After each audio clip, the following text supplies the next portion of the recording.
everyone, my name is Assata. And I'm Cedric. And we'd like to welcome you to our channel. Love is the journey.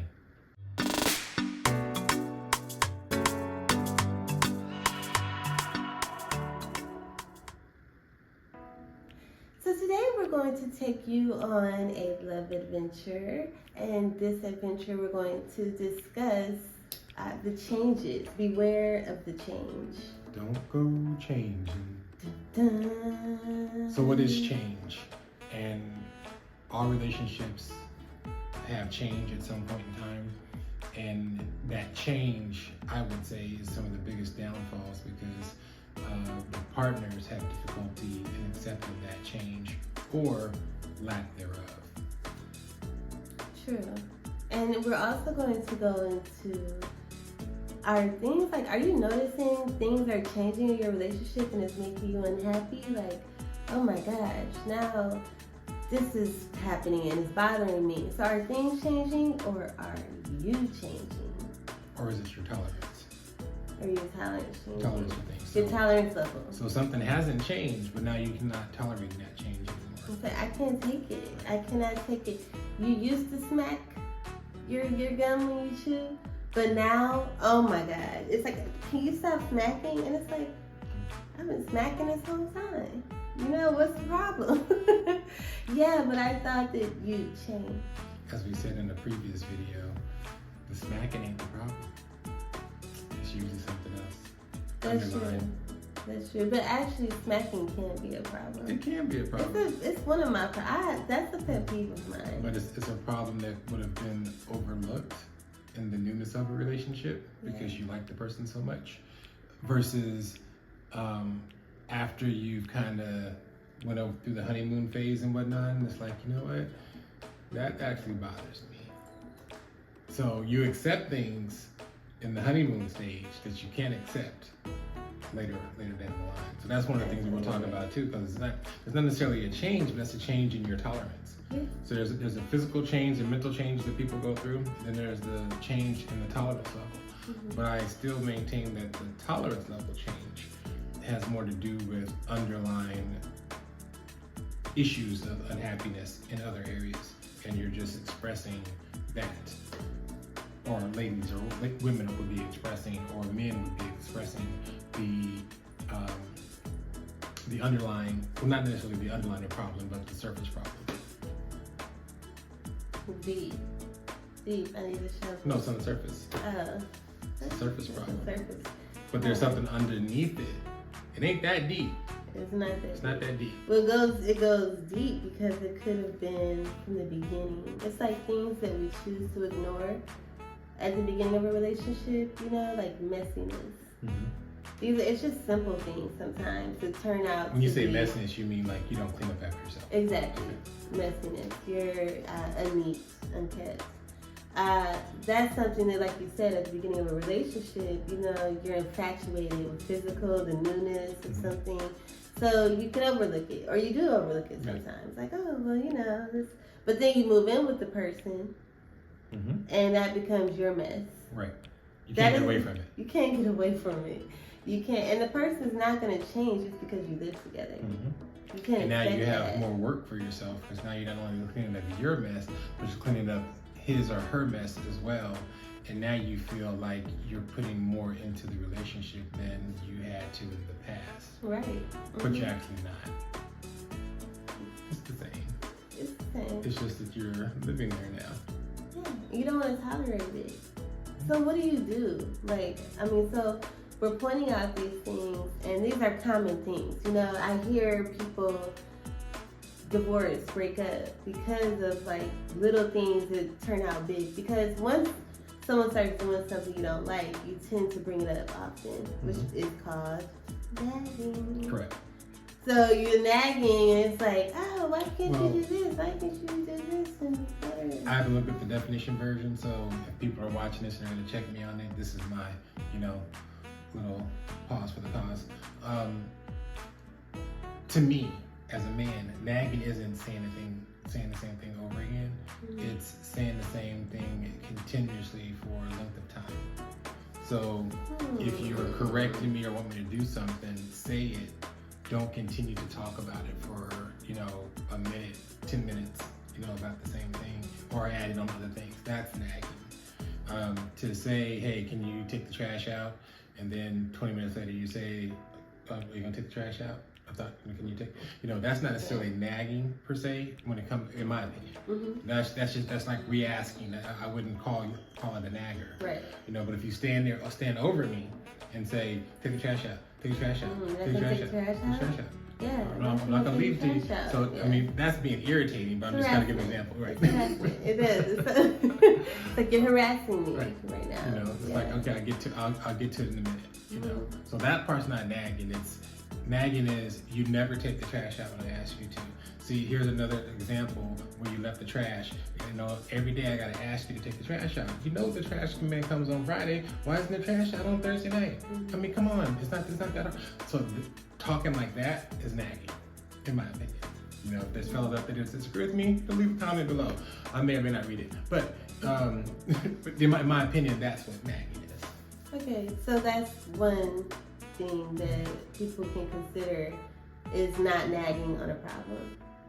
Right. When you have a problem, whether it's your tolerance level or any issues in a relationship, there's a communication part to go, a communicative way to go about it, and nagging is not it. Right. And the thing about, I think what can stop nagging is to talk about the true issue. The pee under the mattress. Surface. Correct. The pee under the mattress. So in all relationships, there's something, some type of caveat or little p that is bothering one party or the other that they just can't get over, and then every other little thing begins to build on top of that.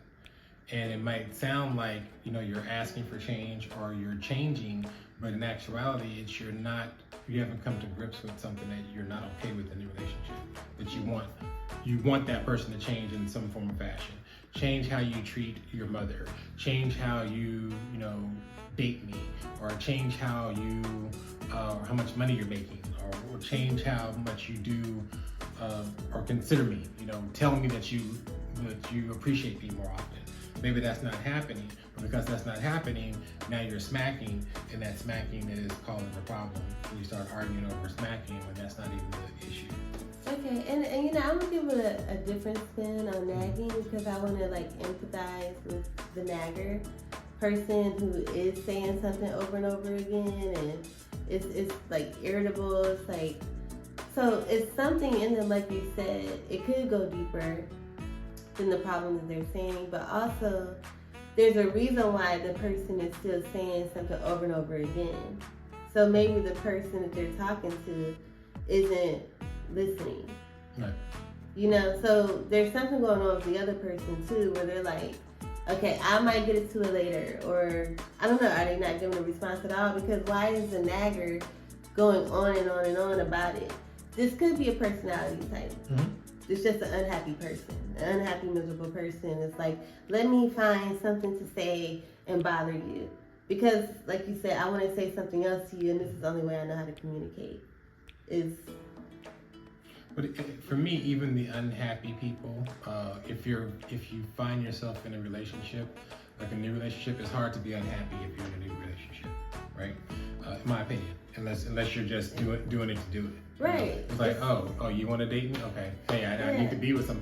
I mean, that's different. But if you find yourself in a new relationship and you really like the person, type thing, and it's like, oh, what could this be? In those scenarios, you're not necessarily going to be unhappy. The unhappiness comes from when you are not being fulfilled from that relationship the way that you were when you first got together. Right. That's where the unhappiness comes from. So, but what causes that? What is it that you accepted early on, that you looked over early on, and now that you're in it, 1 year, 2 year, 5 years, 10 years, now that you're in it, that it's a problem. Right. And that's where it comes into, you say, doing like the shadow work within yourself. Shadow work. You have to go within yourself to figure out, what's the problem? Mm-hmm. Why am I not okay with my spouse or significant other doing this or not doing this? Okay. Because if I think about it, they never did it, or never not did it, or they did it when we first started dating, but I saw it slowly go away. Everybody knows that a lot of times, not everybody, but a lot of times, when you're dating, you have your representative out there, as they say. You know, that representative, you know, is, oh, you like flowers? Oh, here's some flowers. Oh, you like your back rubbed? Oh, here's some back rubs. Oh, you like a steak dinner cooked? I'll make you a steak dinner. You know, you're doing all these extra things that you find out about what this person likes. You want to be that person. Exactly. Right? So you're right. So did you give as the person that's being nagged, did you give your true self in the relationship? You know? Or did you have your representative out there making promises you can't keep for more than a year or two? And it's true, because the nagger and the naggee both have responsibility. You rhyming again? You know you're a writer, but no. I actually rhymed it with you before you said it. Really? You knew that I was going to say that? Yeah. Did you see? Okay, because it's right. I mean, and that's what I was picking up, what you were saying. I'm like, wait a minute, are you trying to say that the nagger and the nag? And it's true, because I don't want to put all the responsibility on the irritable person, the person that's like, because like with most people who have like a bad attitude, you see people in a bad mood, they might be sick, they might be in pain, you know, their back hurts, you know what I'm saying? Like the toe is about to fall off. So you just never know what people are going through. So if a person wasn't a nagger when you met them and then becomes a nagger, that's a problem. Something happened. And then also, if the person was a nagger when you met them, something's wrong with you, the naggy. Yeah, because you like it. For entering, you entered into that type of situation. So don't get sick of it now, which brings us to our point. If things change, or if your tolerance change, you tolerated certain behavior at the beginning, but as time goes on, it's like, this is unbearable for me. So like you said, the title, what you won't do, you will do for love, or do for love, what you won't do for love, the song. It's, for me, it's like,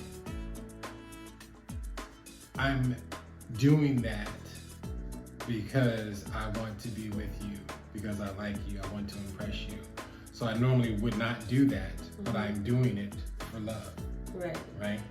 But the problem is if you don't continue to do it for love, then you want another song. Where did the love go? That's true. Right. That's true. You have to continue doing it for love. And I actually just recently published the article, How to Sustain a Healthy Relationship, in the MissCityFeed.com magazine. But that's what we talked about, are different ways to sustain a healthy relationship. And one of them is exactly what you said, what you won't do for love. Right. You know, I mean, how can you always say like, no, I don't dance. No, your partner loves to dance. No, I don't dance. No, I don't dance. Right. I mean, it's like, you can't just get up and do one dance just to satisfy your partner. I mean, you might not like it. Right. But that's something they like, you know, so it's not that hard to just give in sometimes to... You have to. I think you had me watch a old video from Chris Rock recently, where he was talking about relationships. Which I do not necessarily, like, that's not one of my favorite comedians, but this part was good. I don't just bring Chris Rock. Just this point. Yeah. Because I'm taking his reference, so I'm giving, you know, the credit there. Yeah. That when it comes to relationships, it's about service. You know, it's not about, you know, you being right or me being right, or you doing for me or me doing for you. It's about us doing for each other and in that service. So if there's something that you need or desire, and I know this, it's my job to carry those things out. If I don't know this, it's your job to inform me what you need so I can provide it. If I can't provide it, then there needs to be some type of negotiation, you know, within that, you know, what can happen to keep you sustained or satisfied. Relationships are all about service. It's the catering to your partner. And your partner likewise should cater to you to give you the things that you need to sustain and be happy on a daily basis. Now, happiness is within self. First of all, let's make that point. Only you can make yourself happy, but your partner plays a big part in allowing that happiness to be fulfilled. I was going to say that because, not to get too off topic, but yes, happiness is supposed to be within yourself. But when you partner up with someone and you become one, you know, some people believe you become one. So then it's not just up to me. It's like we're a whole team. It's like we're handcuffed together. So I always use the example, if we're handcuffed together and one of us gets shot on the leg and can't, or doesn't get shot, but... You use this example? You know? I don't know if I mean, you know, you get shot in the leg like a mouse trap. I mean, anything like a big cat trap, lion trap or something could hurt your leg. And then one of the teammates become injured. Right. You know, you have to like pull that person along, and it's gonna be like heavy to carry someone who's injured. They can't walk. Both of their legs are out. And that has to be a frustrating time, right? Yes. The time it's like, you know, you're trying to get to survival. You know, you see the path, and your partner is dragging you down. It's like a because, trail. but are they dragging you down on purpose? Are they dragging you down because there was either something psychological or physical or something that was keeping them from keeping up with you at that moment?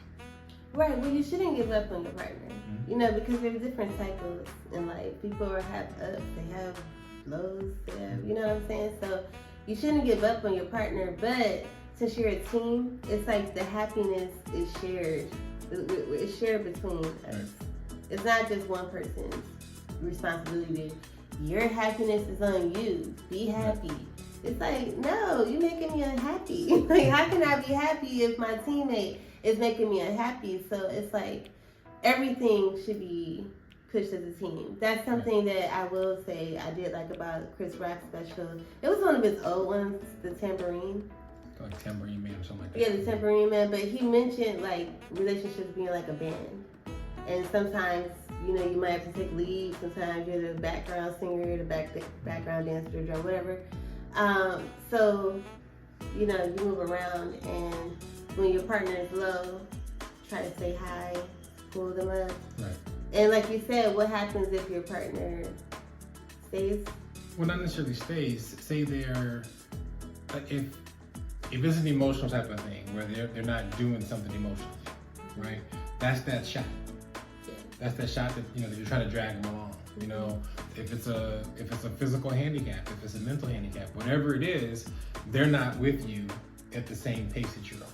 Right. Because they're injured in some form or fashion.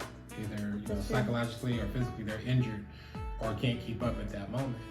And that chain, you said handcuffs, old days they called it ball and chain, whatever. Mm-hmm. But a ball and chain means it's keeping you back, keeping you down, right? Mm-hmm. Handcuff means you guys are moving each other together, so I like handcuffs better, right? Yeah. You're moving together versus someone keeping you back.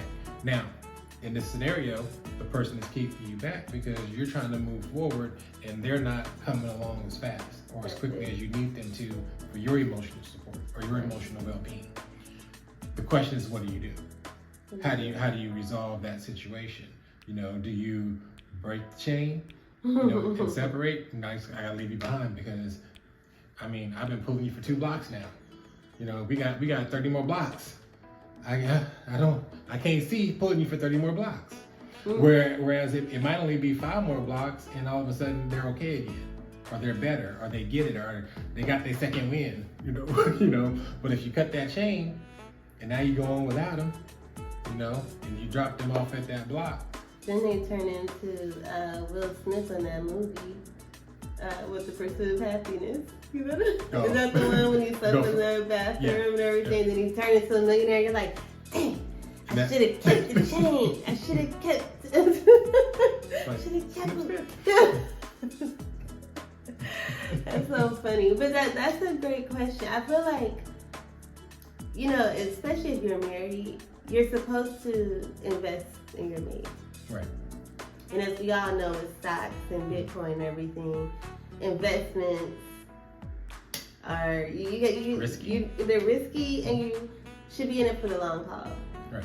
You know, to see it's going to be ups, downs. I mean, you want it to stay up. If you invest in a great stock, it's going to be up.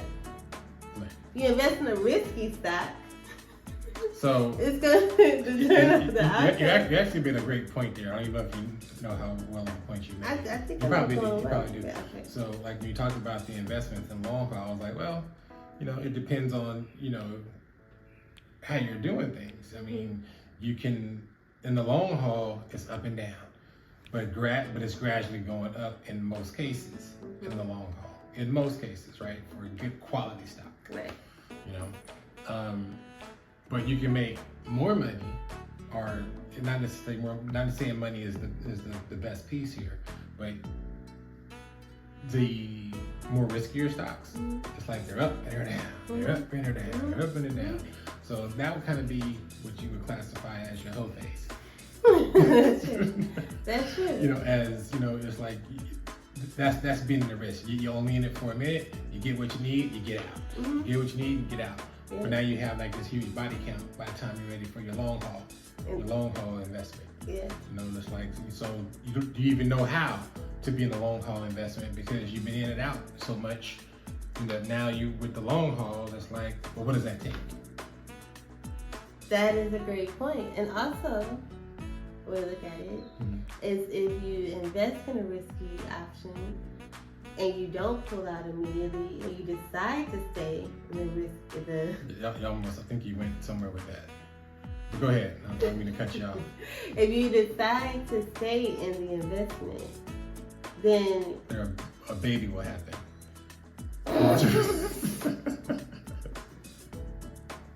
a baby will happen. A baby will. You know, but you have to be prepared for the risk. Right. You know, one day you can lose everything except $1, but you're still in it. You still have those shares. Because once that baby happens, regardless, you're in it for the long haul. I didn't even add the baby. I added the baby because you said they didn't pull out the risk fast enough. Oh, see? So you wow. went over your head. You went over, right. You said if you stay in it, it's like you're gonna have a baby. Wow. You know, so that that's short-term true. investment turns into a long-term investment with a risky which costs option. you, hey, it's costing you a whole It's lot. gonna cost you heartburn. You might have a heart attack. It might pay off in the end. You know, It once they could grow, pay off, right? That's what 30 I'm years in saying. the It future. could. But that's, I'm sorry, we went was somewhere so to that the was really, right there. But for you get it. You get it right. Okay. Changes. Yeah, changes, and beware of the changes, and roll with the changes. Be like water with the changes when your partner changes. You know, try to be supportive, Right. and go with it.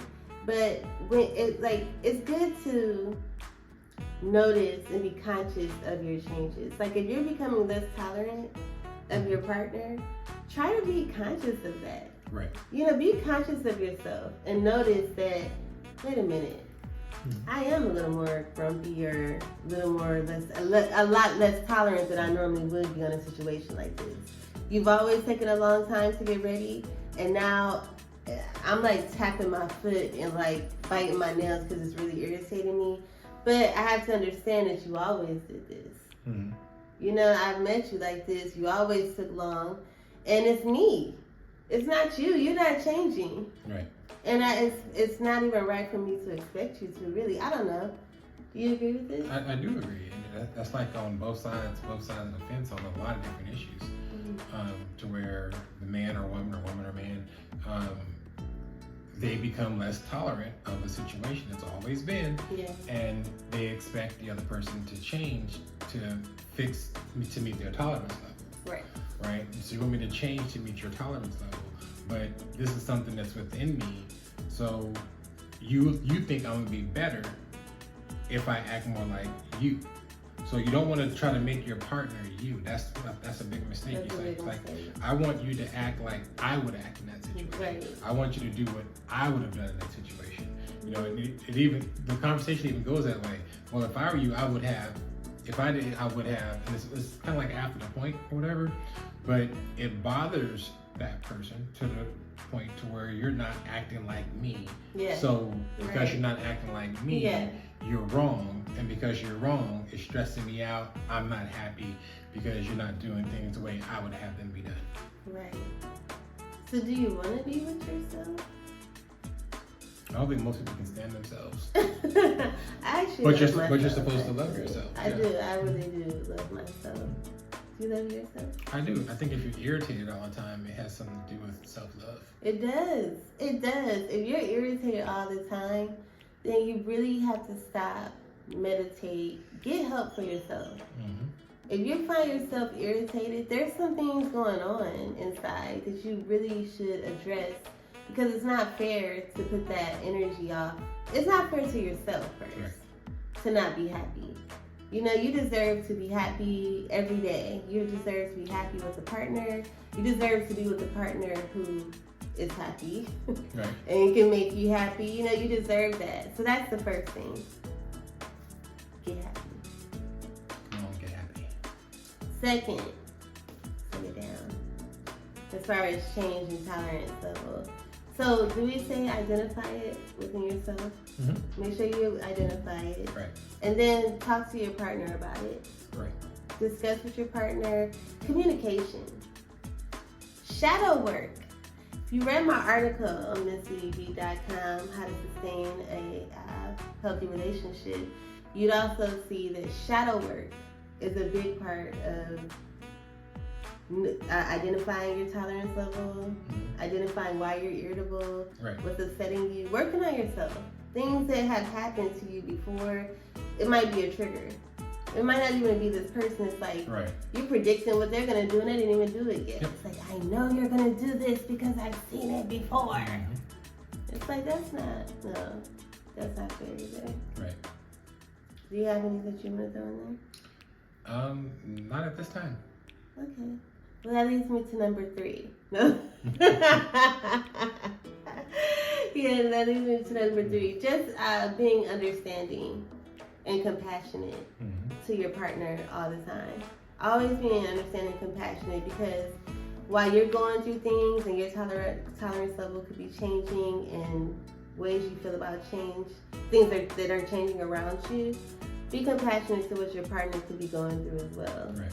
You know, they have a whole life that they could be struggling through, getting through things. Right. And it's not easy. Yeah. Very true. Well, I think that I've gotten it all out. Changes. Did you have anything more that you wanted to share with everyone? Well, not today. We can come back next time and talk a little bit more, elaborate a little bit more on the changes. Just to wrap everything up, when it comes to your relationship, when it comes to you finding that change or no change is causing a problem, we would like to say, go within first, look within yourself and find out why is that issue bothering you. And if you really believe it's your partner, find out why your partner is doing the things that they do. But you have to be careful with that.